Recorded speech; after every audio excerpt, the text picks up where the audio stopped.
Jalpaiguri central girls উচ্চ মাধ্যমিক বিদ্যালয়ের গত বছরে নবম শ্রেণীর 191 জন ছাত্রীকে সবুজ সাথী প্রকল্পের আওতায় সাইকেল প্রদান করা হলো। বিদ্যালয়ের সভাপতি তপন ব্যানার্জি ছাত্রীদের হাতে সাইকেলগুলো তুলে দেন। অনুষ্ঠানে বিদ্যালয়ের প্রধান শিক্ষিকা এবং অন্যান্য শিক্ষিকারা উপস্থিত ছিলেন। সবুজ সাথী প্রকল্পের লক্ষ্য পড়ুয়াদের পড়াশোনার প্রতি উৎসাহ বাড়ানো এবং তাদের যাতায়াতে সুবিধা করে দেওয়া।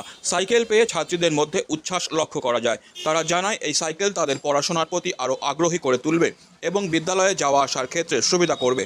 বিদ্যালয়ের পক্ষ থেকে এই প্রকল্পের জন্য সরকারের প্রশংসা করা হয়।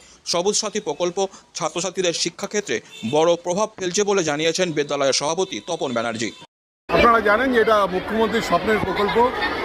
সবুজ সাথী প্রকল্প সারা পশ্চিমবঙ্গে সমস্ত হাই স্কুলগুলিতে নবম শ্রেণীতে দেওয়া হয় মেয়েদের।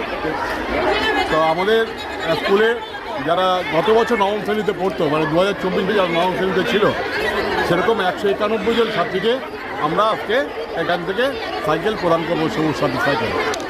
বুঝতেই পারছেন ছাত্রীদের মধ্যে একটা প্রবল উৎসাহ উদ্দীপনা যে সাইকেল পেলে তাদের অন্তত টোটো ভাড়া বা রিক্সা ভাড়া বা যে যেভাবে আসে সেই খরচটা বেঁচে যাবে, তারা নিয়মিত এই সাইকেলে চেপে স্কুলে আসতে পারবে।